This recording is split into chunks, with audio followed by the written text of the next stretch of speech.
Welcome to another episode of The Brand Called You, a video and podcast show that brings you leadership lessons, knowledge, experience, and wisdom from hundreds of successful individuals from around the world. Today, I'm privileged to have a very, very senior professional with me, Mr. Arun Maira. Arun, welcome to the show. Mr. Maira is the chairman of HelpAge International. He's a former member of the Planning Commission of India. He's the former chairman of the Boston Consulting Group in India, and he's an author. So today we're going to speak about HelpAge International. And before I ask any questions to Arun, I'm going to just read a little bit about HelpAge International. It helps older people claim their rights, challenge discrimination, and overcome poverty so that they can lead dignified, secure, active, and healthy lives. Our work is strengthened through our global network of like-minded organizations, the only one of its kind in the world. This is from the HelpAge website. So Arun, over to you. Tell me about the work that HelpAge does for the elderly. Thank you so much, Ashutosh. The work that HelpAge does for the elderly, you read out very nice a summary, which is on our website, and that is what we do, frankly.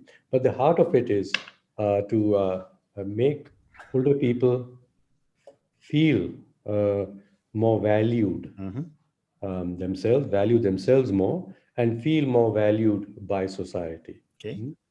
We have, for the last 30, 40 years particularly, or maybe 70, 80 years, when we got such a strong economic paradigm of progress, and we value everything in terms of what effect it will have on the economy and on GDP. Correct. Yes. And you know, when people now say we should have more trust amongst people in society, economists will promptly try and show you the benefit of having more trust in terms of growth of GDP. Absolutely. So everything is measured by how it contributes to the money economy, to the GDP. So in this setting, naturally, older people, because they are less physically productive as they age, are less valuable to the economy. And younger people who have more energy are more valuable to the economy. So there's a bias, if you look at it only from the economic perspective, against older people in all societies. Okay. In societies which did not measure, or even now don't measure their health, the economic health or the society's health in economic terms, older people remain valued within the society. Elders are respected. Younger people care for them and keep saying that you have brought us in, share some stories with us, and they will give service to them. Correct. Not as an economic transaction, But the knowledge. part of nature nurturing itself. The old is required along with the new. All parts of nature must work together, and that's how we become a healthy system, Correct. a healthy society. So I want to first say that, and then come to three stories, which are what I've learned during my time in HelpAge. Perfect. Yeah. HelpAge International. One of them is in Jaipur in India. The other is in Fremont in California, and the third is in Vietnam. So west, east, and we in the middle.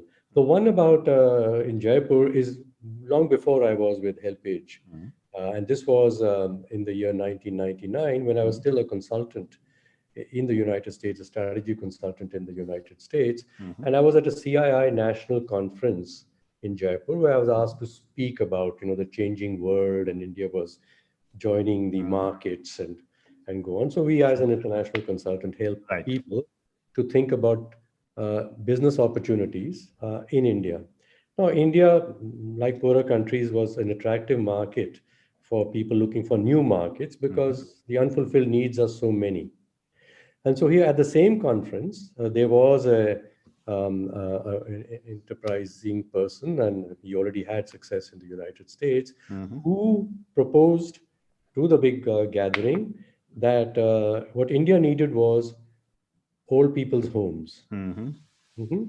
That Indians, as they got older and were not taken care of by their children, should be living well.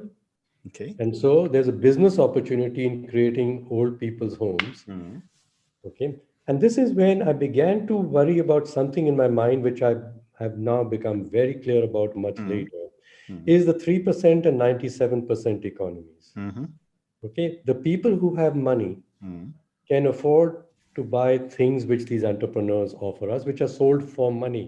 Correct. So that caters to the 3% in our country, for example, which have enough wealth saved, or otherwise they make enough wealth to be able to buy the things that business people offer.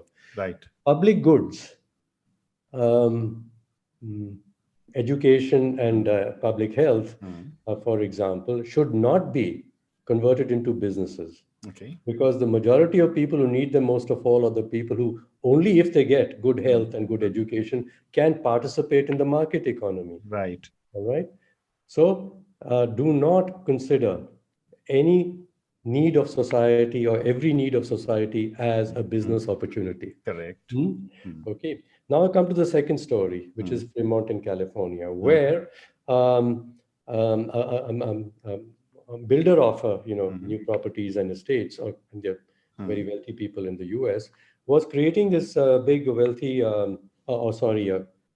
residential community, apartments and so on in Fremont, because there were people of Indian origin who had worked in Silicon Valley. Now they were at that age when, well, they made enough money and they needed to live Correct. without their children who'd also gone on and were making money and so on. So he said, here's something to sell to these people. And so that was the heart of the idea. Now, in that place, several younger Indians who had gone to Silicon Valley and who were looking for apartments to stay, but could not find them, some bias against Indians also possibly at the time, Right. found that they could be renting rooms or unoccupied apartments of these older people. And this person then first said, there should be no such rules. This is only for older people. They shouldn't be renting the place out and making money. But Correct. began to observe that the older people there were happier with the younger people around. And what was happening was that the younger people offered to, take care of shopping needs, gardening needs, if anything, for the older people, and made some money. I mean, these were Indians also wanting to make some money. And some of them were married then, got married, the younger people, that is. And then the older people said, you can leave your children with us when you go out to work. Or some older people started to open primary care center and began to find, and the older people said, this was then in the survey, that they were much happier. They felt that they were valued, continued to be valued, not for what they had done, but for what they were doing. Wonderful. So it came to the need to integrate people, older people, keep them integrated with communities as the solution, and not creating these fancy old people's homes on the side where you dump. And by the way, creating old people's homes is not a new idea. We've had widows in Mathura. Absolutely, for a long time. The society doesn't care for them, and someone charitably perhaps looks after those people there.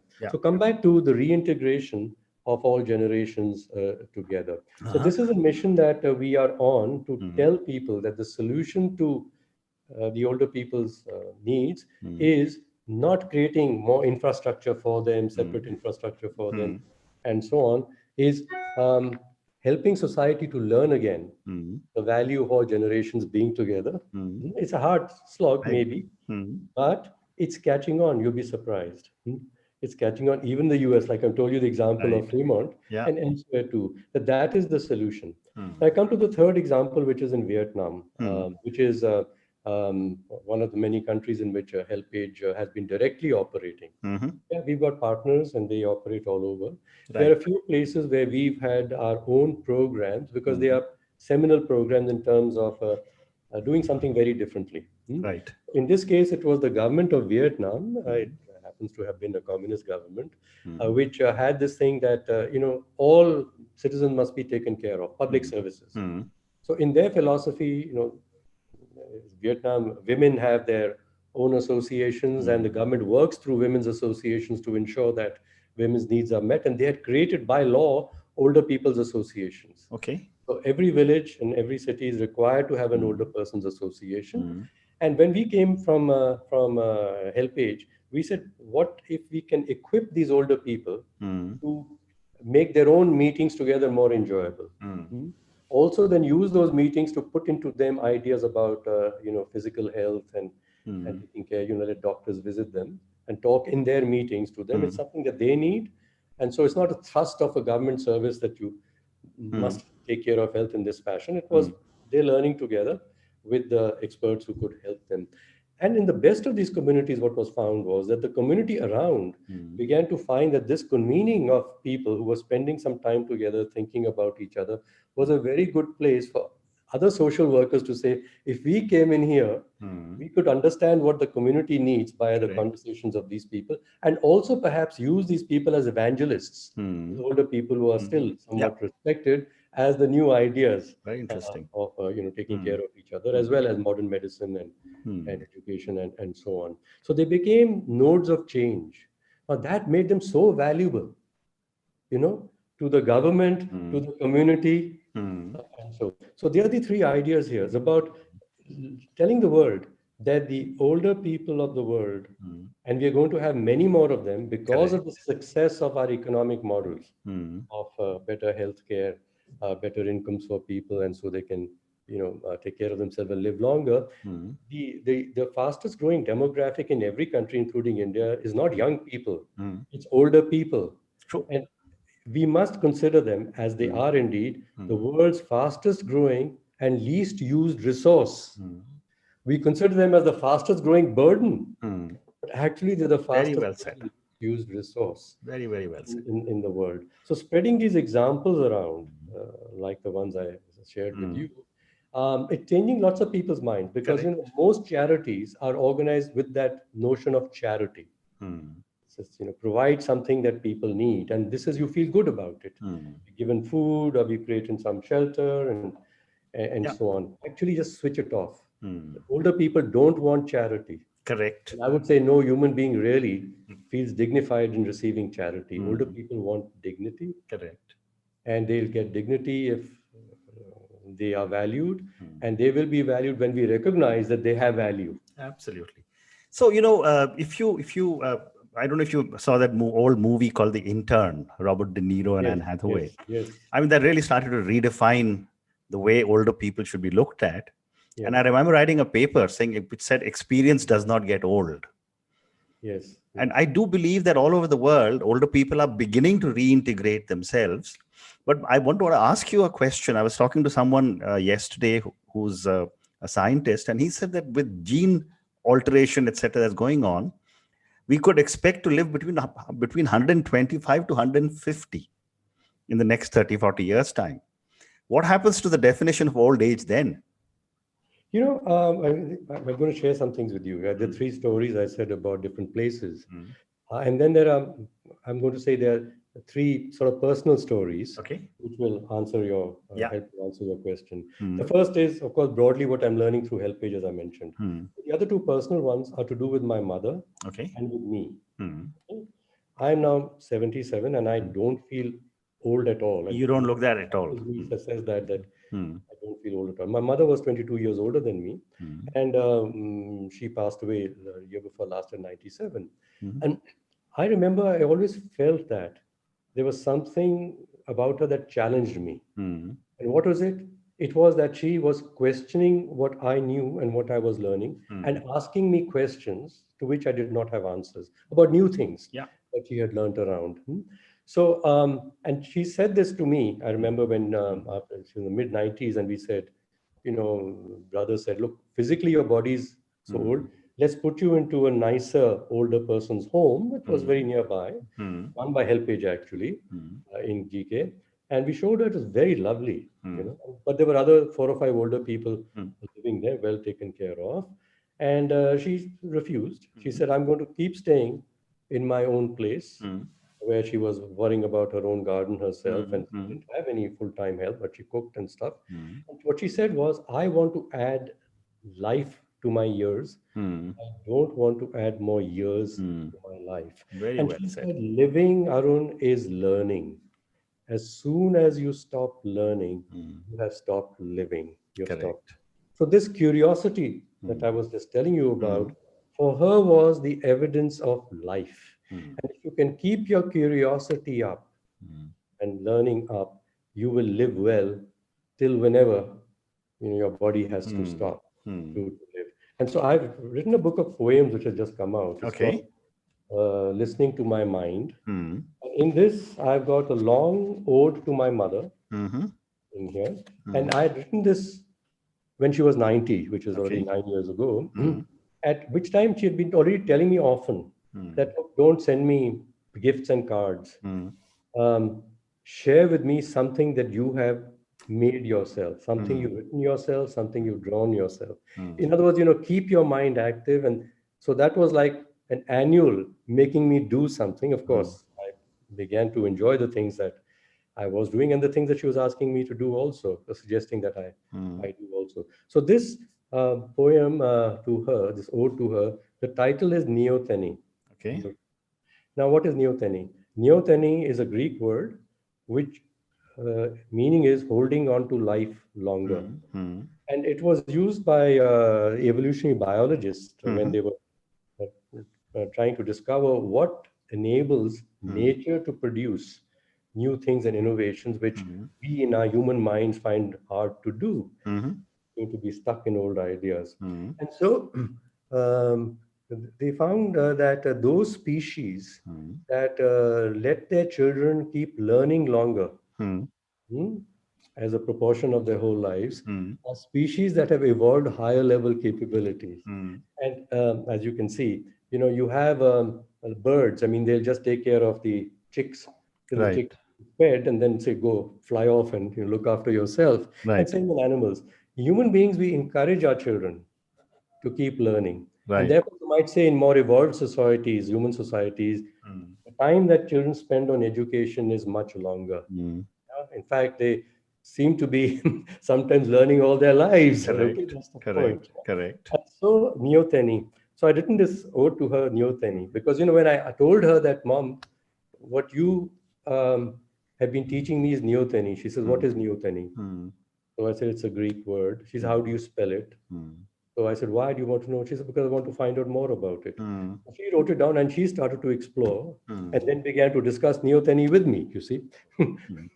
Wonderful. That's fascinating. And what you're saying is so true. I mean, I used to see it with my father.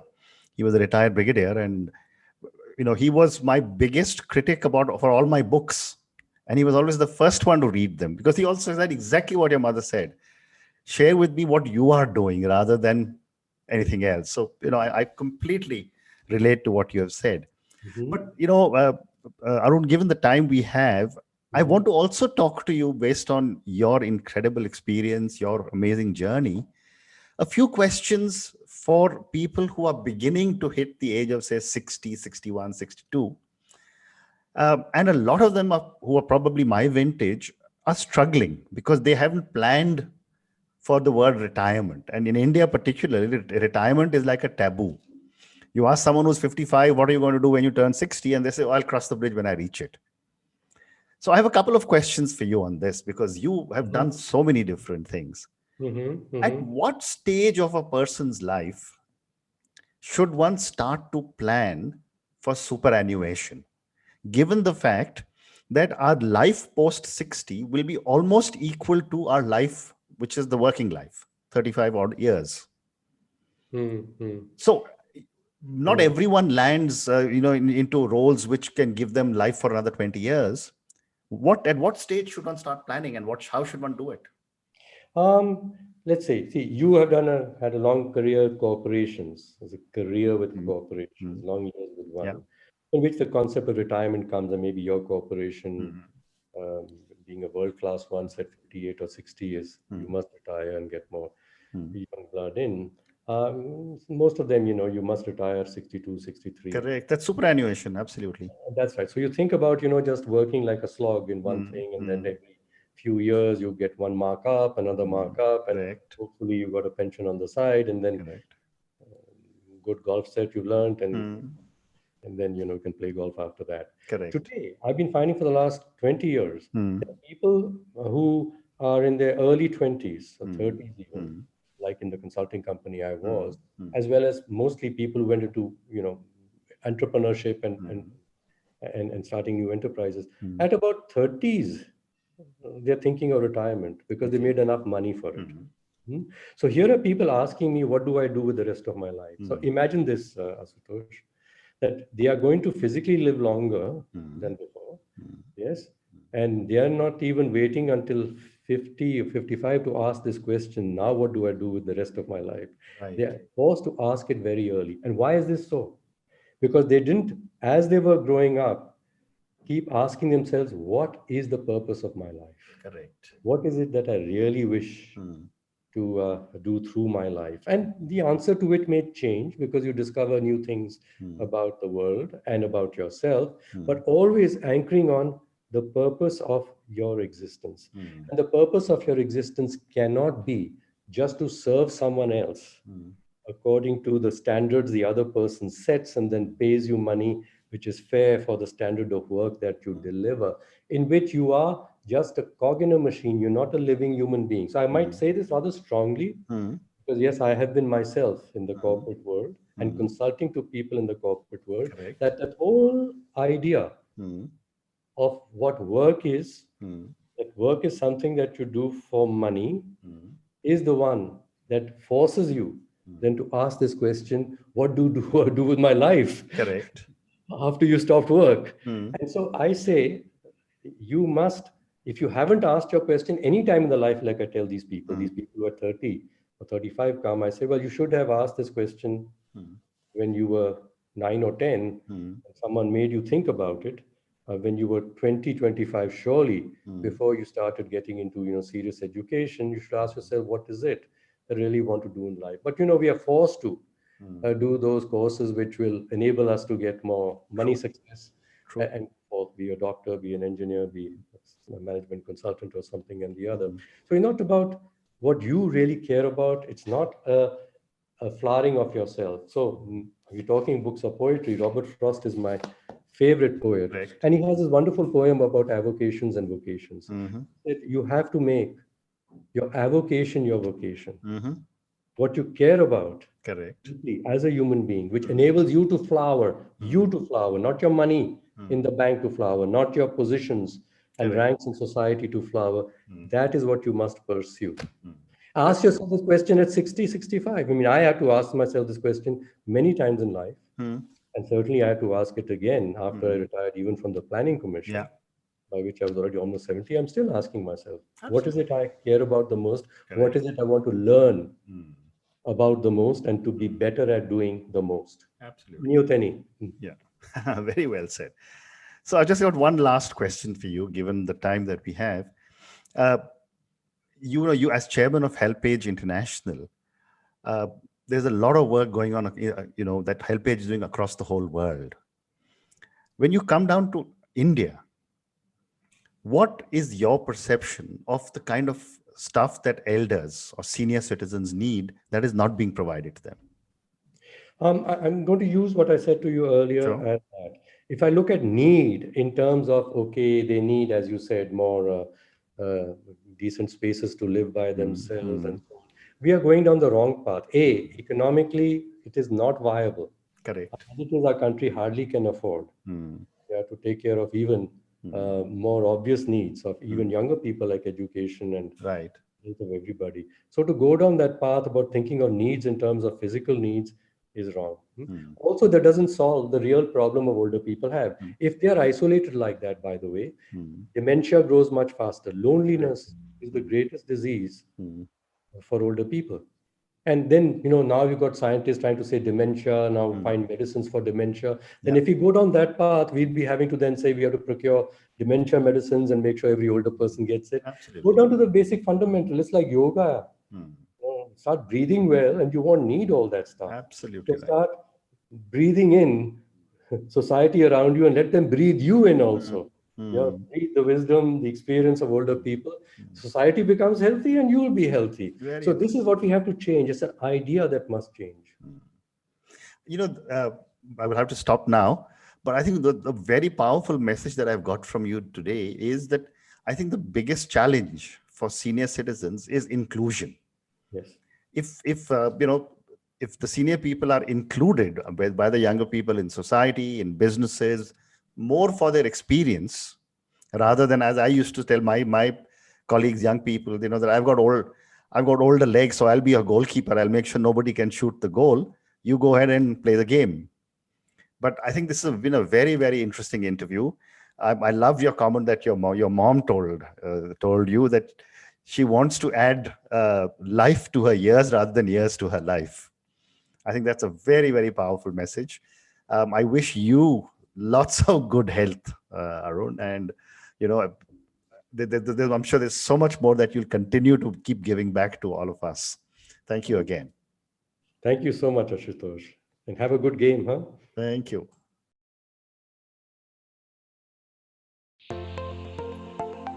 Thank you for listening to The Brand Called You videocast and podcast, a platform that brings you knowledge, experience, and wisdom of hundreds of successful individuals from around the world.